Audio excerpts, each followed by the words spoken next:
हरे कृष्णा। तो आज के सेशन में हम देख रहे हैं यहाँ पे भगवत गीता की 4th चैप्टर टेक्स्ट नंबर 29। तो आज के श्लोक में भगवान यहाँ पे हठ योगा और अष्टांग योगा, जिसके द्वारा एक जीव किस प्रकार से भौतिक संसार में यज्ञ करेंगे या कार्य करते हैं, इसके बारे में आज के श्लोक में भगवान हमें समझाते हैं। तो जैसे हम देख रहे हैं इन सभी श्लोकों में भगवान हमें यहाँ पे क्या समझा रहे हैं। भगवान हमें यहाँ पे समझा रहे हैं कि भौतिक संसार में किए जाने वाले अलग अलग प्रकार के कार्य, किस प्रकार के अलग अलग कार्य हम कर सकते हैं और किस प्रकार के कार्य अलग अलग प्रकार के यज्ञ कहलाता है। तो इस विचार के बारे में हम कंटिन्यूअसली इन श्लोकों में देख सकते हैं। जैसे भगवान ने वहाँ पे कहा था इसके प्रारंभ के श्लोक में कि जो यज्ञ भौतिक संसार में हम लोग करते हैं उस यज्ञ में बहुत सारे विधान हैं, बहुत सारे तरीके हैं या बहुत सारे प्रकार के यज्ञ हैं जो भौतिक संसार में किए जाते हैं। तो इन सभी श्लोकों में भगवान हमें इसी बात को समझा रहे हैं कि किस प्रकार के अलग अलग यज्ञ हम कर सकते हैं। और यहाँ पे बहुत इंपॉर्टेंट है समझने के लिए कि किस प्रकार से हर एक श्लोक की अनुवाद भावार्थ में प्रभुपाद आखिरी कंक्लूजन में हमें समझाते हैं कि किस प्रकार से कृष्ण भावनामृत को पालन करने से हम ये जो मार्ग उस श्लोक में दिया गया होता है, जो भौतिक संसार में किए गए एक यज्ञ कहलाता है, उससे भी अच्छा वाला या उससे भी बेहतर मार्ग हम चुन सकते हैं और वो है कृष्ण भावनामृत। तो प्रभुपाद हर एक भावार्थ के आखिरी में इसके बारे में कंक्लूड करते हैं। तो कोई सोचता होगा शायद कि अगर भगवान कुछ भी अलग मार्ग दिखाते हैं तो फिर भी प्रभुपाद हमें भक्ति मार्ग में लेके आते हैं या भगवान की भक्ति के बारे में समझा रहे हैं, ऐसा क्यों? तो क्योंकि जो भी भावार्थ के आखिरी में प्रभुपाद जो कंक्लूडिंग पॉइंट्स कहते हैं वो सभी एक्चुअली प्रभुपाद ने उसी भगवत गीता की भगवान के ज्ञान के द्वारा ही लिया गया है। जैसे हम आगे आगे पढ़ते जाएंगे इस गीता में, आगे बढ़ते हुए अगले अध्याय को हम समझने का प्रयास करेंगे, तो उस समय हमें ये सभी पॉइंट्स जो प्रभुपाद हमें भावार्थ में कहते हैं ये वहाँ पे हमें मिल जाता है। तो जैसे भगवद गीता में भगवान ने जब भगवान अर्जुन को सुनाना प्रारंभ करते हैं तो भगवान भी अर्जुन को डायरेक्टली जो सुप्रीम नॉलेज है वो नहीं दे रहे, बल्कि स्टेप बाय स्टेप उन्हें लेके जाने का प्रयास करते हैं। तो जब भगवान इस प्रकार के हठ योगा या अलग अलग योग मार्ग अर्जुन को सुनाएंगे तो आखिरी में कंक्लूजन भगवान हमेशा कहते हैं कि इन सबसे बेहतर है डिवोशन और डिवोशनल सर्विस। तो इस प्रकार से आगे के अध्याय में भगवान कॉन्फिडेंशियल नॉलेज के बारे में बताएंगे, जहाँ पे डिवोशनल सर्विस या कृष्ण भावनामृत इसके बारे में भगवान पूरी तरह से विस्तार से समझाते हुए हमें यह ध्यान देंगे कि हठ योगा या अलग ध्यान योगा, जो भी अलग योग सिस्टम जो भगवान ने पिछले श्लोक में पिछले अध्याय में वगैरह समझाया है, इससे बेहतर है भक्ति योगा।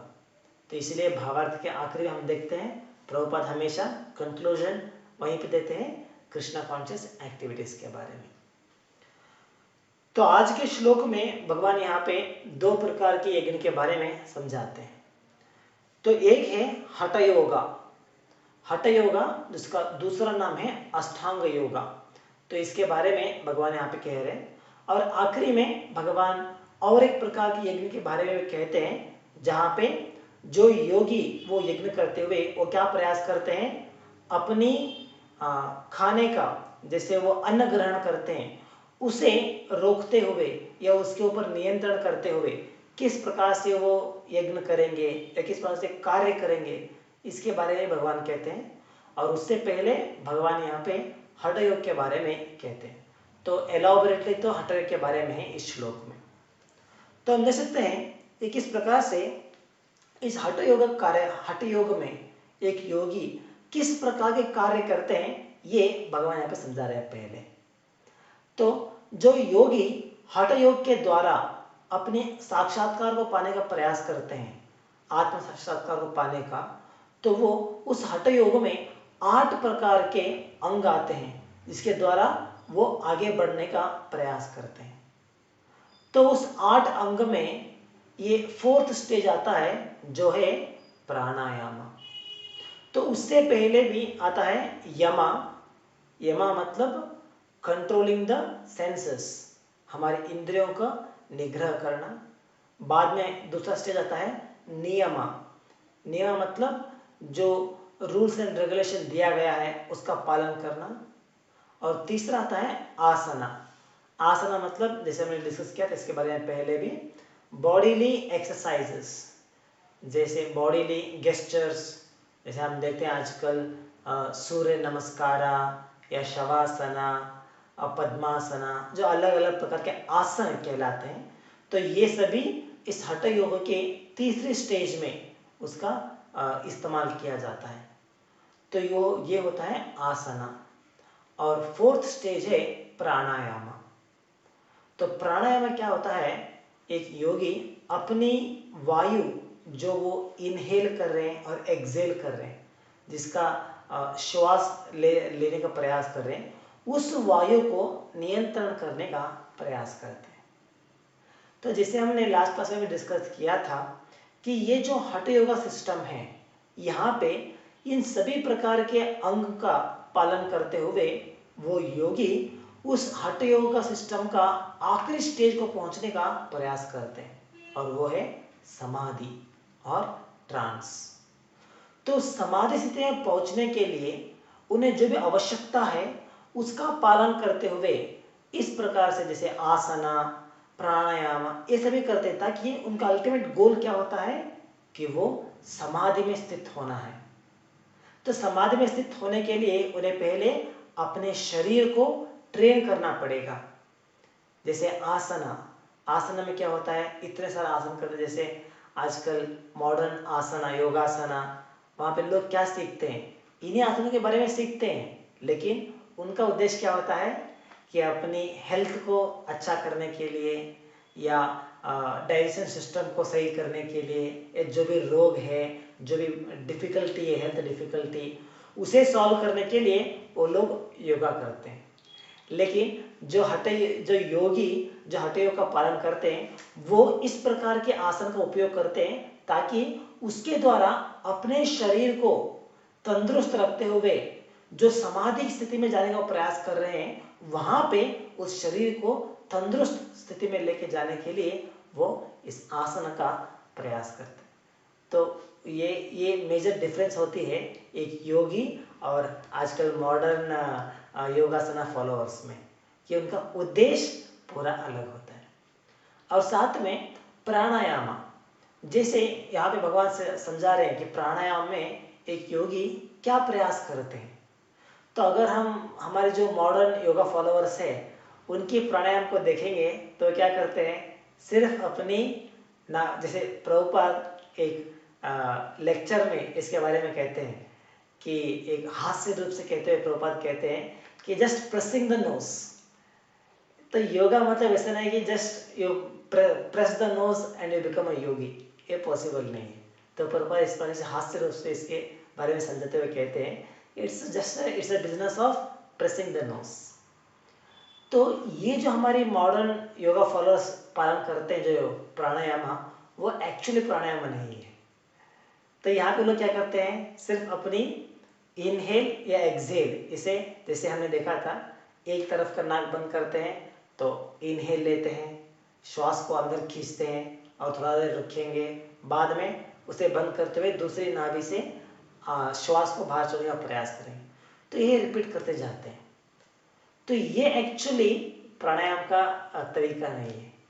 तो आज के श्लोक में हम देख सकते हैं यहाँ पे भगवान प्राणायाम के बारे में समझा रहे हैं कि जो योगी इस हठ योग का पालन करते हुए जो ये प्राणायाम करते हैं, और ये जो कार्य है प्राणायाम करने का, ये भी एक यज्ञ के बराबर है। तो इसलिए भगवान यहाँ पे इस हठ योग का उसमें भी स्पेशली प्राणायाम के बारे में हमें समझा रहे हैं। तो जो योगी इस कार्य करते हैं, it is equal to a sacrifice, एक यज्ञ का तरीका है, ये एक यज्ञ की भांति होती है। तो वहां पे एक योगी किस प्रकार के प्राणायाम करते हैं, उनका एक्चुअल प्रोसेस क्या होती है, उसके बारे में आप देख सकते हैं भावार्थ में प्रभुपाद एलॉबरेट करते हैं। अनुवाद में इस श्लोक में तो भगवान ऑलरेडी कहा है इसके बारे में, किस प्रकार से वो अपनी प्राण वायु के साथ खेलते हैं, किस प्रकार से उसे नियंत्रण करने का प्रयास करते हैं, उसी विषय को भावार्थ में प्रभुपाद एक्सप्लेन करते हैं। तो टेक्निकली क्या होता है यहाँ पे, एक योगी अपनी श्वास, जैसे वो श्वास को अंदर खींचते हैं, जैसे नॉर्मल हम लोग करते हैं, एक श्वास को अंदर खींचते हैं और थोड़ा समय के बाद श्वास को बाहर छोड़ते हैं। जनरली क्या होता है, हम कभी इसे कॉन्शियसली नहीं करते हैं। अब जैसे हम लोग अभी क्लास दे रहे हैं, आप लोग क्लास सुन रहे हो, तो ये जो श्वास लेना श्वास छोड़ना ये ऑटोमेटिकली हो रहा है। ऐसा नहीं आपको इसमें अपना दिमाग डालते हुए इसके बारे में सोचे करना पड़ेगा, अरे मुझे श्वास लेना है, अभी अभी मुझे श्वास छोड़ना है, तब इस पर इसमें कॉन्शियसली वर्क नहीं कर रहे। जैसे कोई ये नहीं कहता है ना, अरे मैं श्वास लेना भूल गया, क्लास में तो सुन रहा था, क्लास सुनते सुनते ही मैं श्वास लेना ही भूल गया था। ऐसा नहीं होता है। क्यों? क्योंकि हम इसे कॉन्शियसली करने की जरूरत नहीं है, ये ऑटोमेटिकली हो रहा है अपने आप। तो हम इसके ऊपर हमारा दिमाग नहीं लगाएंगे या हमारा लक्ष्य नहीं डालेंगे, फिर भी वो काम चलता जाता है। लेकिन एक योगी जो हठ योग का पालन करते हुए प्राणायाम स्थिति में, प्राणायाम स्टेज में आए हैं, तो क्या करते हैं वहां पे, जैसे हम एक श्वास को अंदर लेते हैं और साथ में श्वास को बाहर छोड़ेंगे। तो आप देख सकते हैं यहाँ पे प्रभुपाद इसके एक टेक्निकल भाष्य को समझाते हैं। It is apana air which goes downward. जैसे हम श्वास अंदर लिए तो ये क्या होता है, ये अपाना वायु है। आपको याद रहेगा, हमने देखा था एक पतंजलि योगा सिस्टम में जहाँ पे 10 प्रकार के वायु हमारे शरीर में वो आइडेंटिफाई कर सकते हैं, जिसका वो रोकने का या जिसे कंट्रोल करने का प्रयास करते हैं एक पतंजलि योगा सिस्टम में। तो इसी प्रकार से जो 10 वायु है हमारे शरीर के अंदर, जो हमारे शरीर में चलन करते हैं, संचलन करते हैं, उनमें से ये भी एक वायु है अपाना वायु। तो अपाना वायु उसे कहा जाता है जो हम, जिसे हम श्वास अंदर खींचते हैं, उसे कहते हैं अपाना वायु। जैसे ये हो गया अपाना वायु। और जब उसी श्वास को हम बाहर छोड़ते हैं, एक्सेल करते हैं, वो होता है प्राण वायु।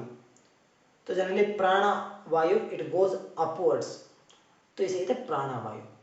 तो एक प्राणायाम में एक योगी क्या करते हैं, एक्चुअली ये जो नॉर्मल है, जैसे हम अंदर लेना और बाद में बाहर छोड़ना, इसे एक्सचेंज करने का प्रयास करते हैं, मतलब उसे बदलना, उसका प्रयास करते हैं। तो जैसे हम वायु को, श्वास को अंदर खींचते हैं, जो अंदर खींचने की वायु होती है अपान वायु, इसे बाहर छोड़ने का प्रयास करते हैं। और जो वायु हम बाहर छोड़ने के लिए उपयोग करते हैं, उस वायु को अंदर खींचने के लिए प्रयास करते हैं। तो ये उनका एक प्रयास होती है, उनकी एक प्रैक्टिस होती है जो वो करते हैं। तो ये प्रैक्टिस करने का मुख्य कारण क्या है? आप सोच सकते हैं, अरे नॉर्मल तो हम लोग कर रहे हैं, उसमें बदल के करने का प्रयास क्या है, क्या क्या कारण है?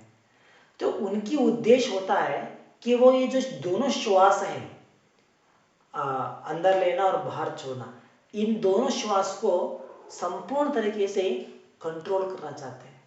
तो कंट्रोल मतलब जैसे वो योगी चाहेगा, अब मैं अपना श्वास लेना बंद कर दूंगा, then he can stop breathing. तो ये उनकी कंट्रोल करेगा, उतना कंट्रोल स्टेज में आने का प्रयास करते हैं।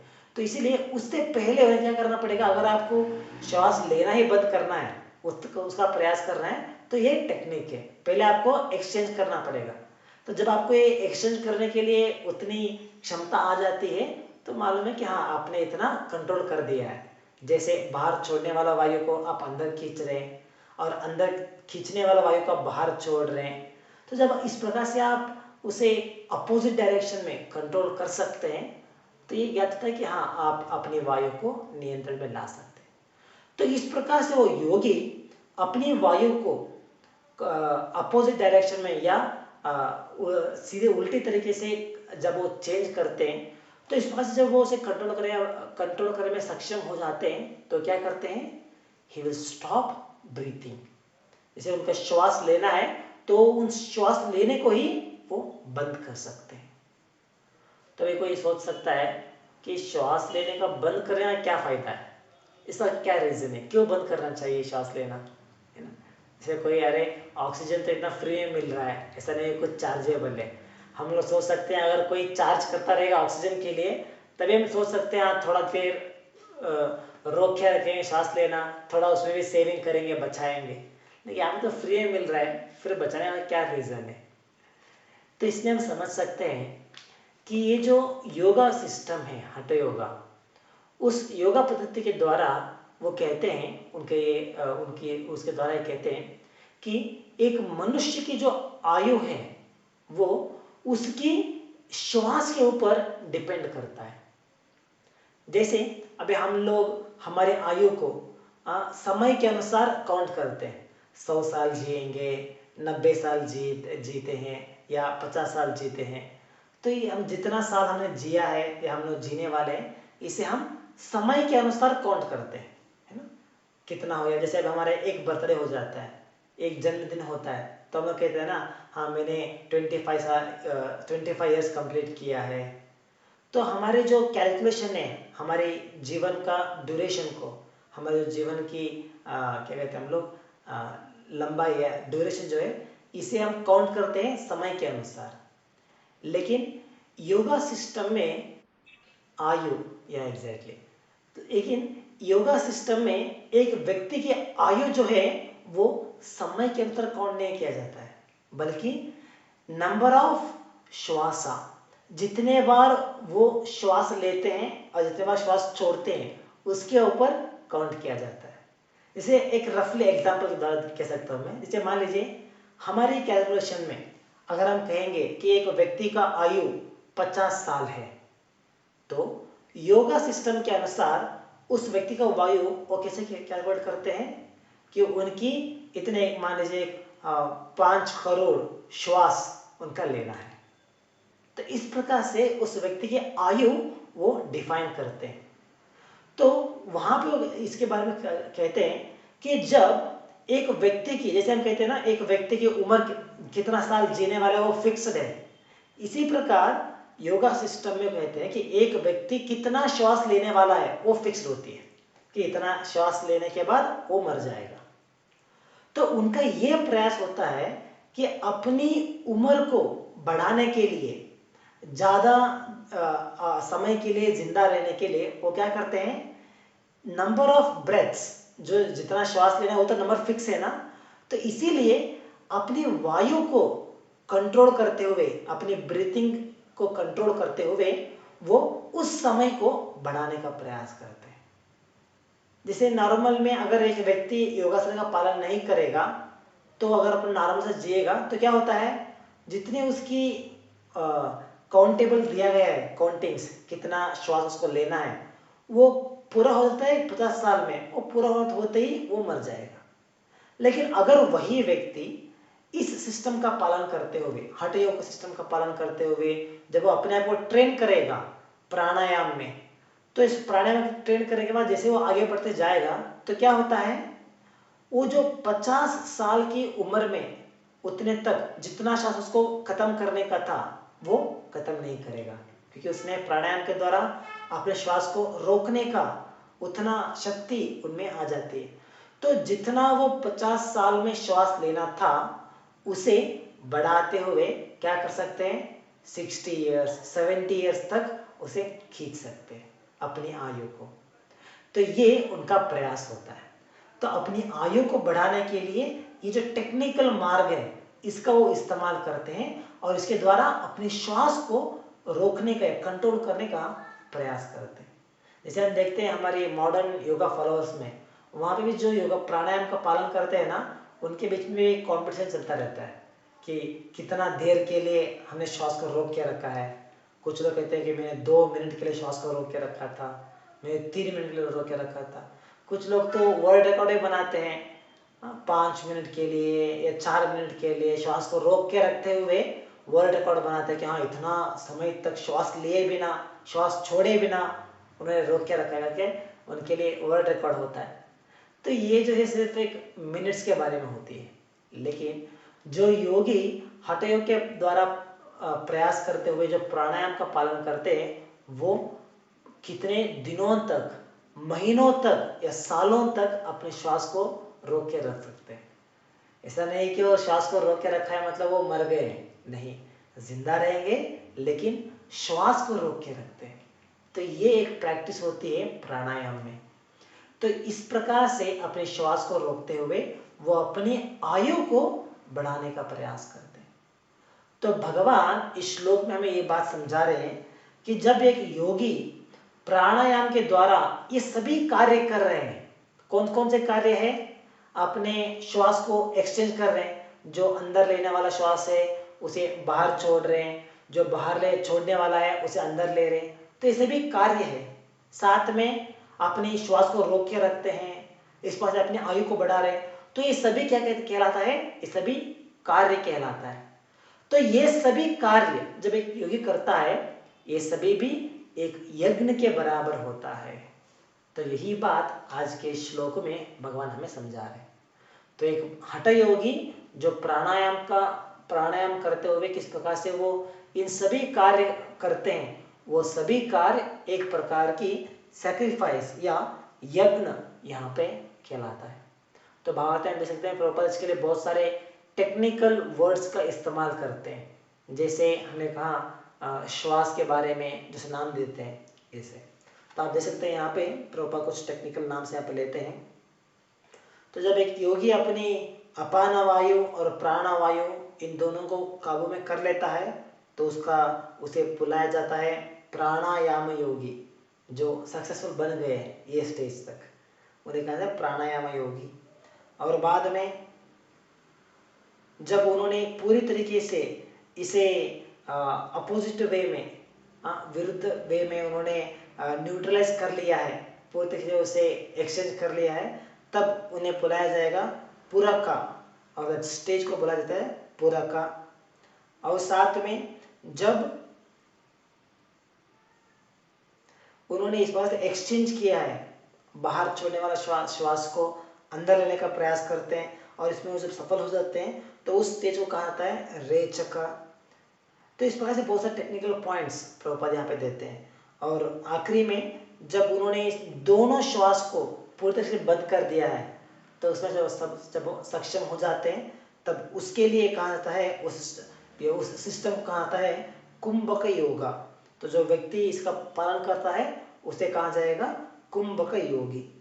तो इस प्रकार से हठ योग में लोग ये अलग अलग कार्य करते हैं जो भगवान यहाँ पे जिन इन कार्यों को एक सैक्रिफाइस या यज्ञ कहलाते हैं। तो भावार्थ के इसके अगले भाग में प्रभुपाद हमें समझाते हैं कि किस प्रकार से एक भक्त या जो कृष्ण भावनामृत में है वो इस प्रकार की विधि विधान का पालन नहीं करते। उनको ये विचार नहीं होता है कि मुझे भी अपना उम्र बढ़ाना है, मुझे भी अपनी जीवितावधि को बढ़ाना है, ये उनका प्रयास नहीं होता है। क्यों? क्योंकि कारण क्या है कि एक भक्त जब उनके लिए चाहे वो भौतिक संसार में है या भगवान के धाम में है, दोनों में कुछ अंतर नहीं ज्यादा। इसलिए तो उन्हें कहा था एवर लिबरेटेड, नित्य मुक्ता और लिबरेटेड सोल। क्योंकि जब एक शुद्ध भक्त भौतिक संसार में होते हैं तो वहां पे रहते हुए वो क्या कर रहे हैं, वहां पे रहते हुए भी वो भगवान की सेवा कर रहे हैं, भगवान की गुणगान गा रहे हैं, भगवान का नाम स्मरण कर रहे हैं। और जब वही भक्त शरीर को छोड़ने के बाद जो भगवान को धाम को जाते हैं तो वहां पे जाने के बाद क्या करेंगे, यही कार्य तो करना है उन्हें। वहां पे जाने के बाद भी भगवान का नाम लेते हैं, नाम स्मरण करते हैं, गुणगान गाते हैं, भगवान के साथ भगवान की सेवा करते हैं। तो यही कार्य करना है वहां पे जाने के बाद भी। तो इसीलिए एक भक्त कभी भी ये नहीं सोचते कि हाँ मुझे भी अपनी आयु बढ़ानी है, मुझे भी ज्यादा साल जीना है, ये एक भक्त की अपेक्षा नहीं होती। और इसीलिए एक भक्त चाहे वो भौतिक संसार में रहे या आध्यात्मिक संसार में, उनके लिए कुछ भी अंतर नहीं होता है। तो जब तक भौतिक संसार में है भगवान की सेवा करते रहेंगे, और जैसे ही उनकी अवधि आ जाती है, समय आता है जब वो अपना शरीर को छोड़ देते हैं, तो क्या होता है, वो भगवान की धाम को जा सकते हैं। तो आप देख सकते हैं यहाँ पे भावार्थ के इस अगले भाग में प्रभुपाद इस विषय को भी कहते हैं कि जब एक भक्त अपना शरीर को त्याग देगा तो क्या होगा, वो भगवान की धाम को जाएगा। तो इस प्रकार से जब उन्हें शरीर को छोड़ने के बाद भगवान को धाम को जाने का अवसर मिल रहा है, तो यहाँ पे भौतिक संसार में अपना समय को बढ़ाने का क्या फायदा है। तो इसीलिए एक भक्त या एक कृष्ण भावना में रहने वाला व्यक्ति इसका प्रयास नहीं करता है। और साथ में प्रभुपाद आगे इस बात को भी समझाते हैं कि जो कृष्ण भावना में जो कार्य है, ये सभी एक्चुअली आध्यात्मिक कार्य कहलाते हैं।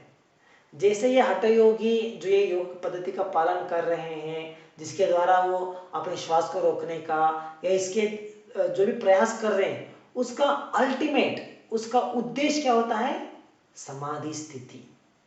जैसे वो हठ योग का आखिरी स्टेज है, 8th स्टेज, यमा नियमा आसना प्राणायामा धारणा प्रत्याहारा, ये सब ध्यान, ये सब कुछ करते हुए उन्हें आखिरी स्टेज तक पहुंचना है। और वो आखिरी स्टेज क्या है, वो है समाधि। समाधि मीन्स ट्रांस।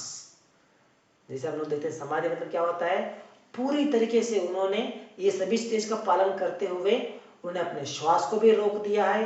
अपने श्वास को रोक के जो भी उनकी शारीरिक डिमांड्स है उन्हें भी रोक के रखा है, और अपनी इंद्रियों की जो कार्य उन्हें भी रोक के रखा है। तो इस प्रकार से बाह्य शरीर का जो भी कार्य है सब कुछ को रोक के रखते हुए वो अपने ही हृदय में रहने वाले भगवान के उस अंश को, परमात्मा अंश को देखने का या उसके ऊपर कॉन्सेंट्रेट करने का प्रयास कर रहे हैं।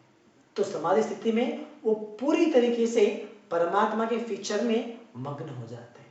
तो बाह्य शरीर में क्या हो रहा है, शरीर कुछ हो रहा है, कोई आ रहा है, कोई जा रहा है, मुझे खाना खाना है, भूख लग रहा है, सांस लेना है, कुछ भी नहीं, सब कुछ रोक देते हैं पूरी तरीके से। तो सब कुछ रोकते हुए वो समाधि स्थिति में आ जाते हैं। तो उसे कहा जाता है समाधि स्टेज और ट्रांस। तो उस स्टेज में पहुंचने के लिए ही तो इन्हें ये सब कुछ प्रयास करना पड़ता है, आसना करना पड़ता है, श्वास को रोकना है। ऐसा नहीं कि एक योगी टाइमिंग लगाते हुए चलो मैं भी 1 घंटा समाधि करूंगा, 1 घंटे के बाद में मुझे भूख लगता है तो मैं कुछ खाना खाऊंगा, खाना बनाऊंगा, कहीं पे जाकर लेके आऊंगा, खाऊंगा, बाद में शाम को और 1 घंटा में समाधि में जाऊंगा। तो ये एक योगी की जीवन नहीं होती है। जैसे आजकल मॉडर्न लोग कहते हैं, कुछ लोग अलग अलग संप्रदाय में लोग आते हैं, जब वो कहते हैं कि हाँ हमारे स्वामी जी जो है वो हर दिन 2 घंटा समाधि में रहते हैं, हर दिन 2 घंटा। तो मतलब क्या, उन्होंने टाइम लगा के करते हैं समाधि भी, कि 2 घंटा समाधि करेंगे, 3 घंटा करेंगे। तो जैसे ही भूख लगने प्रारंभ हो जाता है तो समाधि से उठ के बाहर आते हैं और खाना खाते हैं। तो ये एक योगी नहीं है, ये एक समाधि स्थिति नहीं कहलाता है।